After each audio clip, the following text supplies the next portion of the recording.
토요일에 오지 않고 다른 요일에 왔어요. 근데 또 덥고 그러니까 토요일, 아니 지난주도 그렇고 지난달도 그렇고 그 전달도 그렇고 얼마나 사람들이 차를 타고 많이 교회로 나가는지 차가 움직일 수가 없어요. 제 시간에 왔다가 아주 상당히 늦어서 왔어요. 그러나 나는 안심하고 오죠. 목사님이 계시니까 내가 없어도 다 해요. 근데 내가 김성광 목사님을 아는 지가 오래됐거든요. 그리고 이 기도원을 세우고 한 달에 한 번은 틀림없이 옵니다.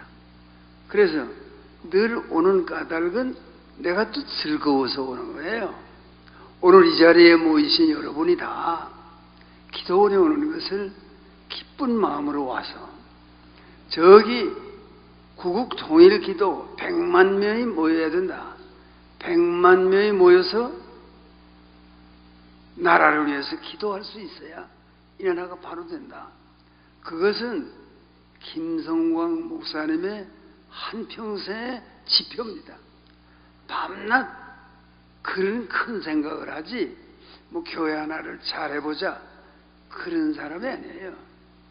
100만 명이 모여서 이 나라를 구원하고 통일하기 위해서 기도를 하자 뭐 그런 포부가 굉장해요. 그런데 그저 나를 소개할 때는 자꾸만 나보고 내가 91살밖에 안 됐는데 전엔 또 93살이라고 그러더니 오늘 또 한 살 줄여서 92살이라고 그래요. 아마 요 다음번에는 맞을 거예요. 91살. 그러다 세월이 가면 또 92살 될 테니까. 하여튼 우리 목사님은 내가 아는 지가 여러 10년 됐는데 정말 한 가지 목표를 가지고 사시는 분이에요. 그래서 그 뜻이 늘 내가 보기엔 뭐 웃기는 소리도 잘하고 뭐 그렇지만요, 중심에 예수가 그리스도이신 것을 증거하기 위해서 사시는 분이에요. 그런데 이 기도원도요, 아주 피땀을 흘려서 이걸 세우고요, 매일 기도하면서 이 날을 맞이했습니다. 오늘 여러분 다들 휴가철이고 어디로 가고 그러는데 그래도 이 강남 기도원을 찾아와서 뜻이 어디 있느냐? 우리 자신을 위해서 기도할 뿐 아니라 나라를 위해서 기도해야 되겠다. 그런 큰 뜻을 가지고 이 기도원이 세워진 것뿐만 아니라 여러분이 오늘 기도원을 찾아오셨습니다. 나는 나이가 많고 그런데 나이가 많아도 뭐 93은 아직 안 됐지만은 많아요. 그러면 내가 살아온 길을 돌이켜보면서 내 삶에 제일 중요한 한 가지가 뭐냐? 그러면 글쎄요, 그러는 나 자신의 입장이 아니고 나는 분명히 내 일생에 제일 중요한 일은 예수가 그리스도이신 것을 증거하는 일이다. 그거 하나가 확실합니다. 그래서 나는 여러분이 모이는 이 기도원에 나오는 것이 나 자신에게 있어서 또한 즐거운 일이고 희망 있는 일이고 바람직한 일이라고 생각을 하고 힘찬 여러분의 표정을, 날씨는 이렇게 더워서 많은 사람들이 다 뭐 더워 죽는 사람은 없지만 나 추워서 죽는다 그러지만 더워서 죽겠다는 이 세상에 그래도 얼마나 여기 모인 여러분의 표정이 밝고 말이야. 여기에 하나님이 사랑하시는 여러분이 모였기 때문에 여러분의 얼굴을 바라볼 때 이 조국에는 희망이 있다. 그런 생각을 하게 되는 거죠. 그것은 아무것도 모르고 하는 말이 아니라 오랜 인생을 살면서 겪은 일도 많습니다. 그래서 지난번 왔을 때 설교를 하면서 그때도 목사님 계셨으니까 내가 6.25 때 죽을 뻔하고 살아났다. 그 얘기를 했습니다. 별로 하는 얘기는 아니지만 목사님이 나보고 내가 갈 때 무슨 부탁을 하는 거 아니에요. 요 다음에 와서도 또 그 얘기는 꼭 해주세요. 이러는 거예요. 그러니까 오늘도 안 할 수는 없잖아요. 목사님이 그 얘기를 해달라니까. 나는 뭐 지난번에 하고 또 하느냐 그러지만 우리 교인들에게 믿는 자들에게 그 경험은 절대 필요합니다. 꼭 얘기해 주세요. 근데 두 가지가 있어요. 또 하나가 있는데 그건 오늘 얘기 안 하고 요 다음번에 할게요. 또 요 다음번에 내달에도 또 오니까. 그런데 그 얘기가 뭔가 하니요, 다 누구의 삶에나 죽을 뻔한 건 있습니다. 다. 내가 한번 정말 이젠 죽게 되구나 이런 생각을 하게 되는 것이 6.25 사변주의예요. 그때 내가 23살이고 대학생이에요. 그런데 대학생인데 저 부산까지 갔어요. 뭐 걸어도 가고 기차도 타고 이러면서 피난을 갔는데 그것도 사정이 있어요. 내가 피난을 가려고 떠나는 것이 아니라 내가 학교의 총학생회장인데 그때 학교에서 학교를 지킨다고 몇 사람이 6.25 사변이 터지고 그럴 때에 교수 한 분이 나와서 군들 인민군이 다 가까이 왔는데 그냥 학교에 있으면 어떡하냐, 한 2, 3일만 좀 학교를 비껴놔서 남쪽에 어디 가 있다가 2, 3일 있다 돌아오면 어떠냐고 그러시는 거예요. 그러면서 학교 회계에서 봉투를 하나 가져다 주시면서 이걸 여비로 쓰고 잠깐만 나갔다 오라고. 그래서 떠났어요. 한강 벌써 철교 폭파한 때예요. 그러니까 갈 수가 없어서 이 피난을 떠나는 길이 저 서강 쪽에서 마포 쪽이죠. 거기서 조그만 배를 얻어 타고 강을 건넜습니다. 한강 다리가 그때는 하나밖에 없는데 저 무슨 한참 상류에 올라가면 또 하나가 볼 거 없는 다리가 하나 있었지만 이 서울 근처에는 한강 다리 하나밖에 없었어요. 그게 깨진 거예요. 그걸로 걸어갈 수가 없는 거예요. 그래서 할 수 없이 배를 타고 한강을 건너서 벌써 오후 시간이에요. 그리고 남쪽으로 걸어서 뭐 대전까지 가고 대전에서 뭘 좀 타고 어딜 가고 하면서 한참 걸려서 부산에 피난을 갔습니다. 그러니까 뭐 국가의 운명이 말할 수 없이 위급한 거예요. 그래서 이제 대구도 또 후퇴하면 결국은 부산까지 인민군이 가는 거로구나 이랬던 때예요. 그럴 때에 피난을 가서 가다가 경주에도 며칠 있고 이러면서 부산까지 갔습니다. 그런데 부산 가서는 미군 하역장에서 그 짐을 나르는 거 거기에 영어 통역을 하면서 한여름을 지냈습니다. 그때 거기서 일을 하면서 그저 빨리 서울이 수복되기를 기다리는데 안 되는 거예요. 안 되는 거예요. 그러니 집에 소식은 전혀 모르고 그 피난 와서 해운대에 있었어요. 해운대, 부산의 해운대에 미군의 하역장, 군수물자를 나르는 그런 그 항구가 있었으니까 거기서 일을 하다가 빨리 이 서울이 수복돼야 갈 텐데 그래서 9.28 수복이 됐다는 소식을 들었습니다. 부산서, 해운대에서. 그리고 그때는 해운대에 집이 밑이 없어요. 지금은 일본 사람들이 제일 살았으면 좋겠다는 게 한국의 해운대래요. 그런 데가 아니었어요. 형편없었어요.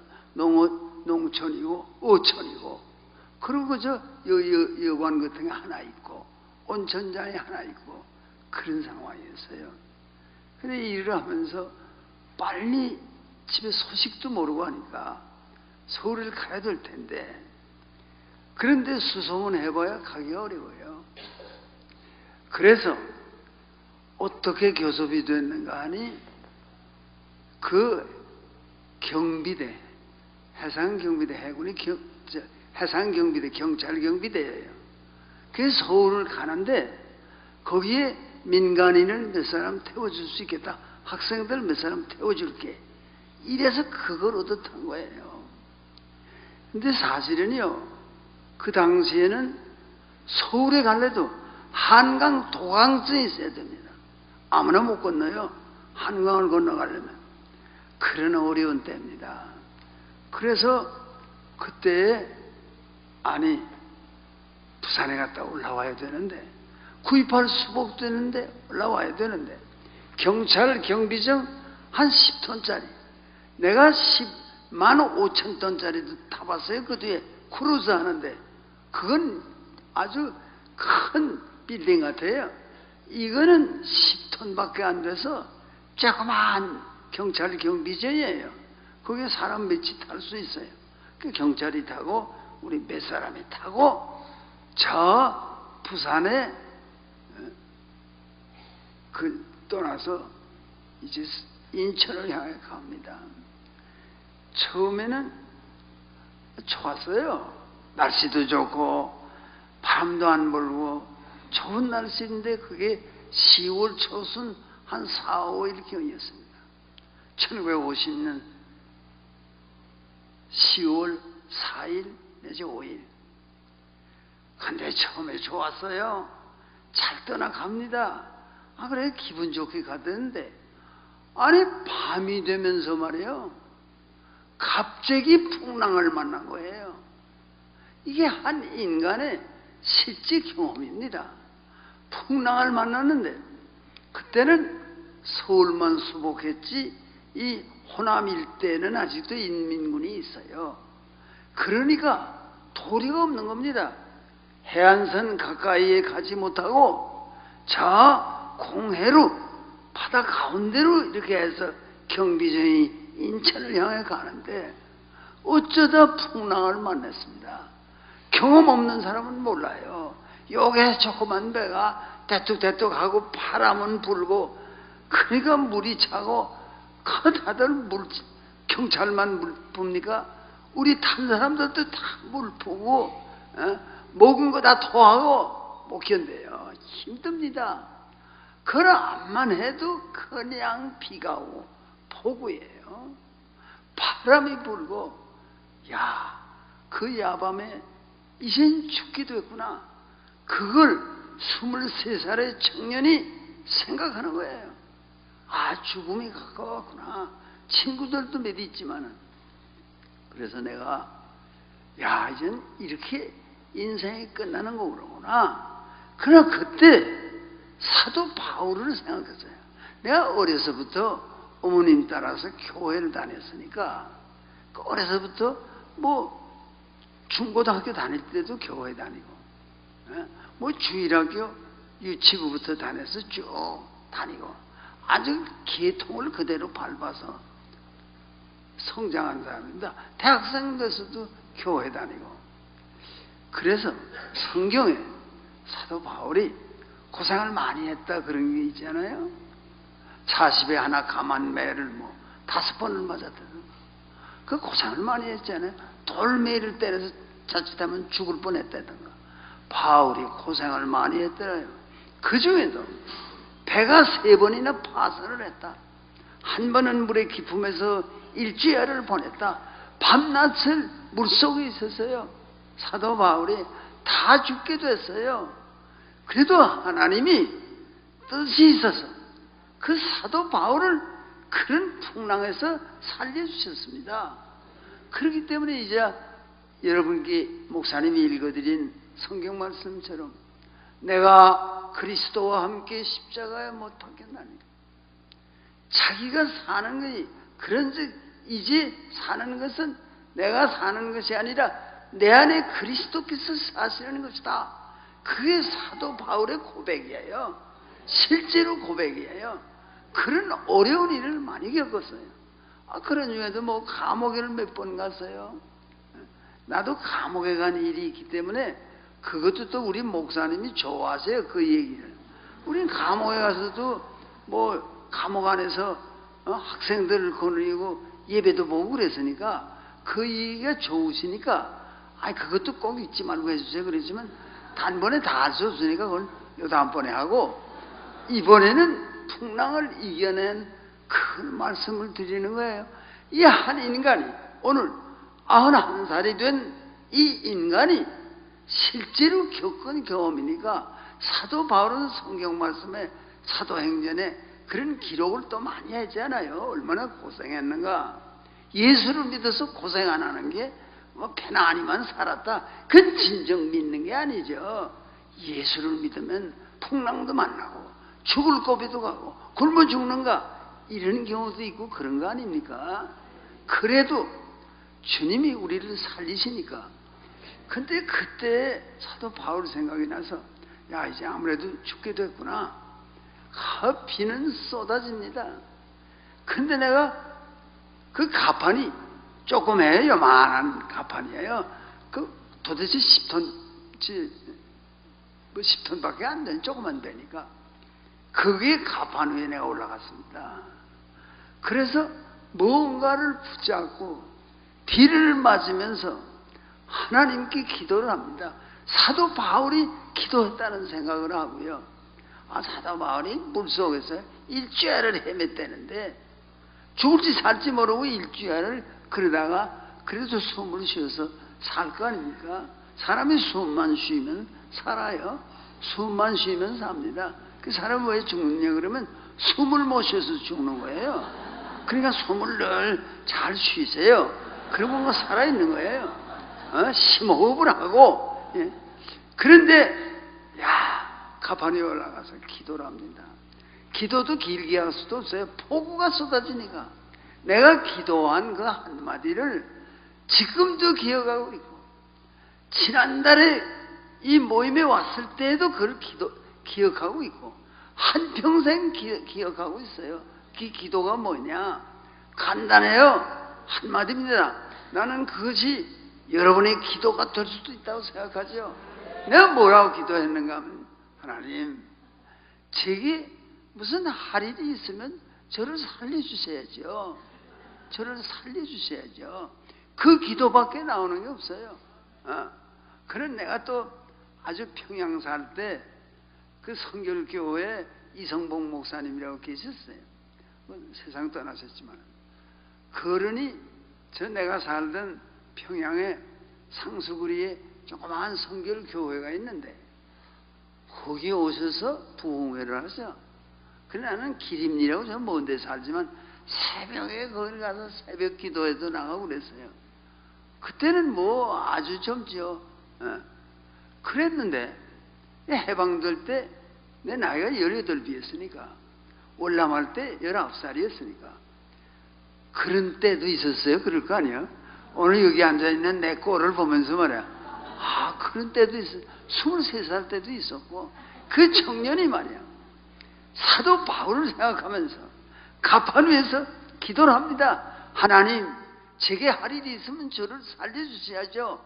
이제 말씀드린 이성봉 목사는 예수를 믿고 하나님을 위해서 봉사하자 이렇게 생각했는데 병에 걸려서 아무리 고치려고 해도 안 고쳐진대요. 그러니까 이성봉 목사님이 그때 성결교회에서 하던 부흥회 때 그런 말씀을 하셨어요. 그래 내가 아주 젊어서 들은 거지만 지금도 기억하죠. 그 말을 뭐라고 기도를 하셨다는가 하면, 암만 노력해도 낫질 않으니까, 기도를 암만 해도 안 나니까 맨 끝에 어떤 기도를 했다는지 알아요? 하나님 제가 죽으면 하나님 손에 나십니다. 그랬대요. 자기는 하나님을 위해서 모든 걸 다 바치고 싶은데, 하나님 나는 이제 죽게 됐으니 이게 어떻게 된 겁니까? 그 목사님이 재미있게 또 얘기하세요. 그래 또 찬송가도 한 번 부르시고 그러면서 말이에요. 그래서 자기는 그때부터 무슨 방법을 써도 낫지 않던 그 병이 그때부터 낫기 시작해가지고 그가 오래 사시면서 한 시대 40년대 50년대 가장 위대한 부흥 목사였습니다. 근데 나는 말이야, 그런 인물은 못 되지만은 그래도 기도를 하는 거예요. 하나님, 제게 할 일이 있으면 저를 살려주셔야죠. 그리고 내려와도 그냥 비가 그냥 와요. 또 물 부고 이러다가 고단해서 쓰러져서 잠이 들었는지 몰라요. 그런데 아니 이 밤중 새벽녘에 눈을 뜨니까 말이에요, 아 바다가 조용해요. 아니 그리고 이제 새벽이 되었는데, 새벽이 되니까 태양이 솟아올라요. 햇빛이 비쳐요. 인천 앞바다가 저만큼 보입니다. 그 새벽이 됐어요. 거기 오니까 인천 상륙을요 9월 15일에 했습니다. 그해 1950년 9월 15일에. 그러니까 100일 동안 서울이 인민군 수중에 있었던 거예요. 석 달 동안. 그러니까 거의 100일이 있었잖아요. 그러고는 이제 인천 상륙을 15일에 하고, 그리고 9월 28일에 서울에 입성했습니다. 유엔군이. 그래서 서울을 다시 자사 인민이 전부 쫓겨가고요, 도망가고 그렇게 된 역사가 있는데, 그 15일에 인천 상륙 작전을 하기 위해 모여든 유엔군의 모든 배가, 크고 작은 군함, 구축함, 순양함, 조그만 거 큰 거 합해서 말이에요 200척이 거기에 모였대요. 인천 앞바다에 아직도 200척이 있는 거예요.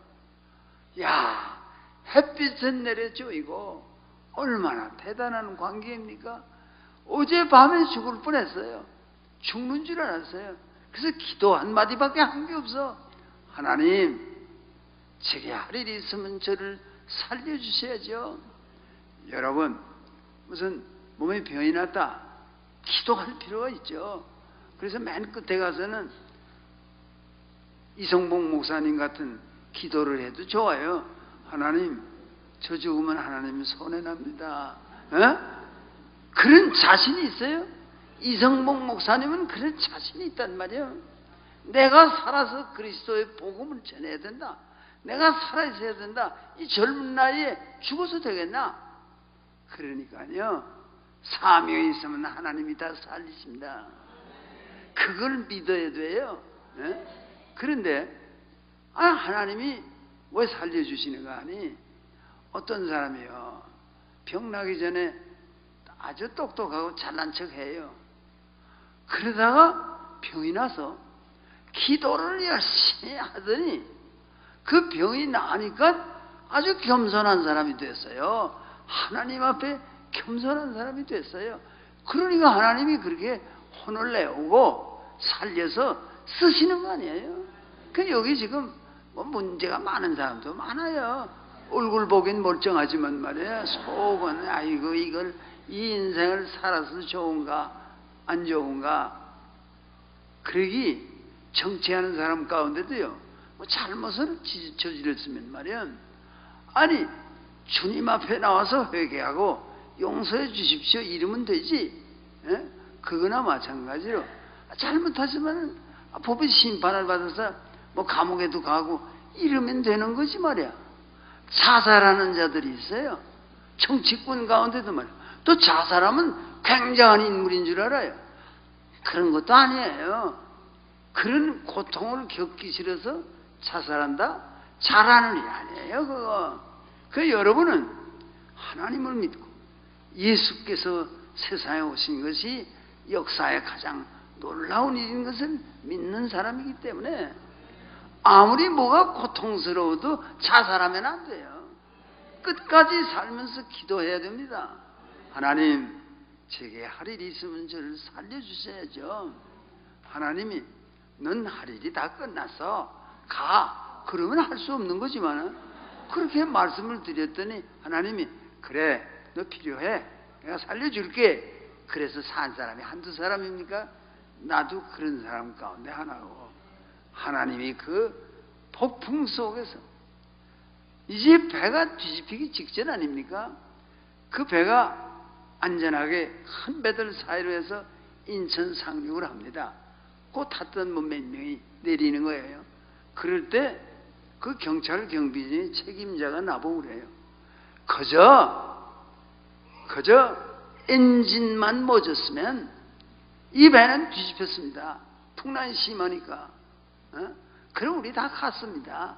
근데 이 경비정의 엔진이 좋아서 톡탁톡탁 그거는 밤새 하는 거예요.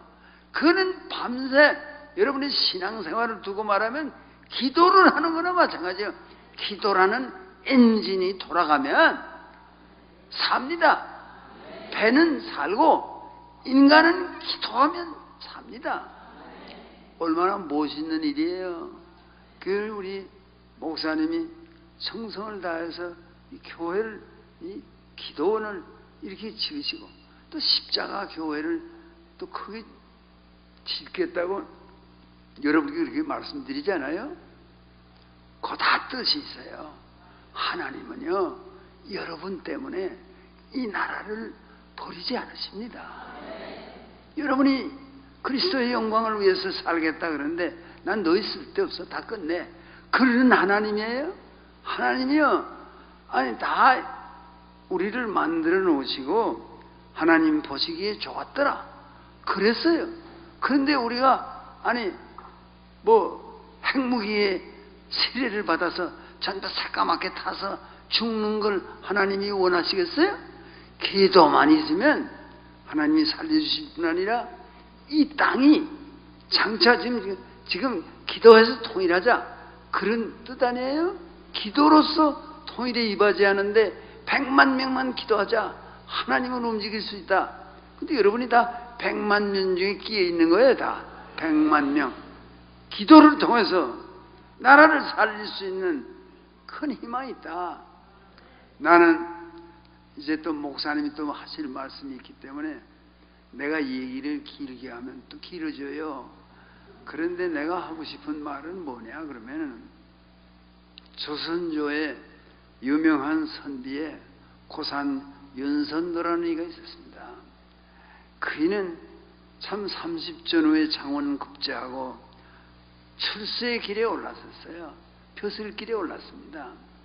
그런데 그 조정이 하도 썩었으니까 이 윤선도가 그 임금님께 상소문 한 장을 올렸습니다.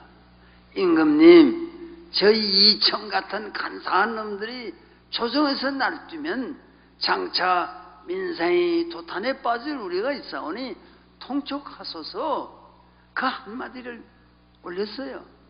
근데요 나쁜 놈들이 그걸 뒤집어 가지고 중상모략을 했어요. 윤선도는 벼슬길이 있지 못하고 유배지를 전전하는 한심한 선비가 됐습니다. 그걸 이겨낼 수가 없으니까 임금님이 좀 똑똑해 가지고 야 너희 그 윤선도는 올바른 선비야 이렇게 판단해 줍니까? 임금이 또 그 아첨하는 놈들을 말을 듣고 말이야 윤선들 유배를 시켰어요. 또 어쩌다 돌아오면 또 얼마 있다 또 유배시키게 그런 고생을 했습니다. 그래서 그는 큰 감투도 써보지 못하고 도대체 감투를 오래 쓰지도 못하고 그러고 결국은 그가 타고난 시인이기 때문에 시의 천재예요. 그이가 고산 윤선도가. 그래서 그 윤선도가 이런 시조 한 수를 읊었습니다. 꽃은 무슨 일로 피면서 쉬지고 푸른 의하여 푸르는 듯 누르나니 아마도 변치 않을 선 바위뿐인가 하노라. 그게 무슨 뜻입니까? 꽃이 아름답게 피었어요. 야 보기 좋구나. 오래 가요? 얼마 있다가 그 아름답던 꽃이 다 시들해서 떨어져요.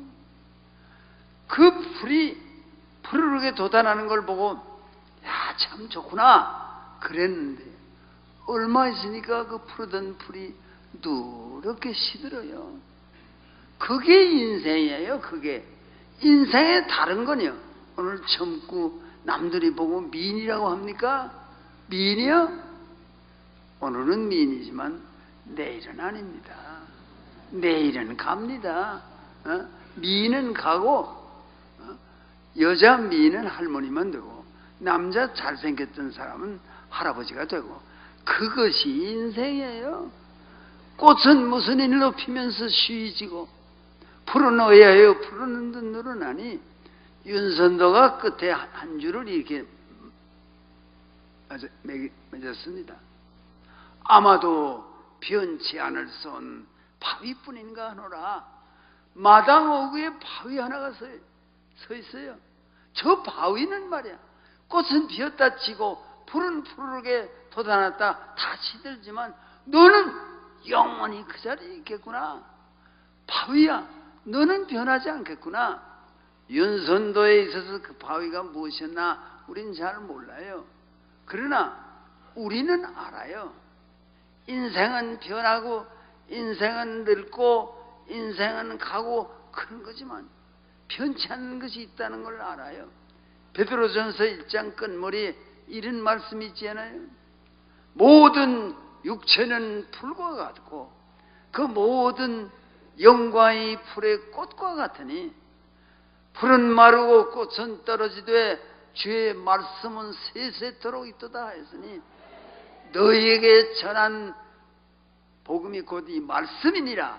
이 말씀이 변하지 않는 바위로 저기 마당 어귀에 있는 거예요. 윤선도는 그걸 몰랐어요. 우리는 알아요. 이 민족이 오늘 정치가 되먹지 않고 경제가 어렵고 그래도 정치하는 사람이 노동자를 위하는 걸 해야죠. 그렇지만 노동자만 위하고 기업하는 사람 다 죽어도 좋다 그러면 안 돼요.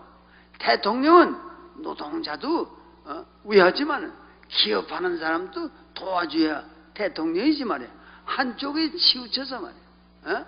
그래서 노동자만 돕는다 그러면 노동자가 일할 자리가 없으면 어떻게 되죠? 다 망하는 거 아니에요. 아무것도 없이.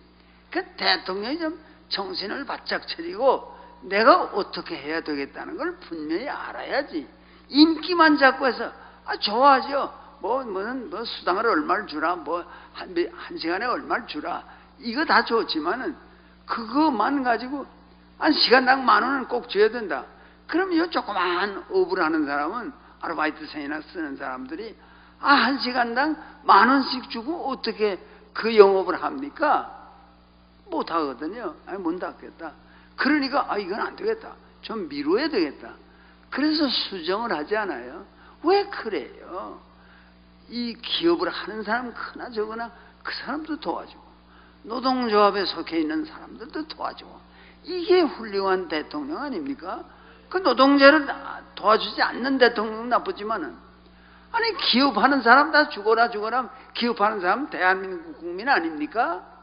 그 잘못하는 건 바로잡고 그런 것이 다 우리가 신앙의 눈으로 볼 때 확실한 겁니다. 그런 거를 아셔야 돼요. 예수를 믿는다는 것은 예수 천당 그것만 얘기하는 사람들도 있어요. 길에 다니면서 예수 천당 그런 것만 하는 사람도 옛날 세월에 있어요. 그것도 나쁘다는 건 아니에요. 그러나 예수를 믿는 사람이 시대를 잘못 보면 말이야 큰 실수를 할 수 있잖아요. 어떤 정권이건 간에 정권이 다 국민이 선택한 거니까. 그러면 41%의 지지를 받고 대통령이 나왔다. 그러면 59%도 생각을 해야 되는 거 아닙니까? 59% 내가 대통령 되는 걸 원치 않는 사람도 그렇게 많다. 그걸 알고 정치를 해야지. 그리고 대통령은 너그러워야지. 무슨 전에 대통령 하던 사람이 재패 갔다. 그러면 그 대통령까지 지냈는데 이제 법정 구속기일이 만기되면 내보내야지. 이런 큰 생각을 해야지. 더 잡아도 더 30년 40년 그럼 못 써요. 그러면은 하늘에 계시니까 안 좋아하세요. 야 그렇게 잔인해서 되겠냐? 아니 내가 대통령이 된 거에 그이가 지금 감옥에 가 있는 대통령이 아니 탄핵을 돼서 자리를 내놨기 때문에 내가 된 거 아니야? 그럼 그걸 고맙게 생각해야지. 그 안에 한번 봐드릴게요. 이래야 당연한 거 아니야? 아니 더 죄가 많은 사람이다. 무슨 아니 전 대통령이 무슨 그 약한 여자가 친구 하나 잘못 사귀어서 망한 것뿐이지. 그러면 친구를 사귀었으면은 그게 뭐 이름이 뭐든지 간에 아니 친구지만 늘 가까이 있고 싶다 그러면 비서실에 쓰면 될 거지. 비서실에 뭐 직원으로 쓰거나 그거 다 없는데 비밀리에 만나고 이러다 정치를 못한 거 아닙니까? 정치를 못해서 그 당에 있던 놈이 딱 쭉 또 한참 나가가지고 30몇 명, 그 중에 28명이 말이야. 박근혜 밑에 있던 28명이 박근혜 탄핵에 찬성표를 던져서 탄핵 당한 거 아닙니까? 28명이 여당 사람이었어요. 그 찬표를 안 던지면요 박근혜는 감옥에 안 가고요 문재인은 오늘 대통령 아닙니다. 그렇게 된 거예요 이게. 근데 너무 한자리하고 교만하게 되면 안 돼요. 이 미국의 대통령도요 트럼프라는 사람도 능력은 있을 거예요. 그냥 교만하면 안 돼요. 나는 뭐나 할 수 있다. 그럼 못 써요 사람이. 대통령이 됐기 때문에 뭐나 할 수 있다. 앞으로 대통령이 돼가지고 4년 5년 하고 단임제지만 앞으로 또 이 당이 정권을 잡고 앞으로 또 자꾸 그렇게 나간다. 하늘에 계신 이가 웃으시며 야, 네 마음대로 되냐? 그렇게 안 된다. 여러분이 믿는 자가 지혜로워서 그런 생각을 해야 나라가 바로 되는 거 아닙니까? 나는 우리 김성광 목사님하고 가까워요. 그냥 좋아하고 나보다 훨씬 젊은 아들격 되는 사람이지만 믿음이 좋잖아요. 그리고 지금은 좀 저렇게 됐지만 예전엔 생긴 것도요 잘생겼었어요. 아니 목사들 중에 그렇게 잘생긴 사람 없었어요.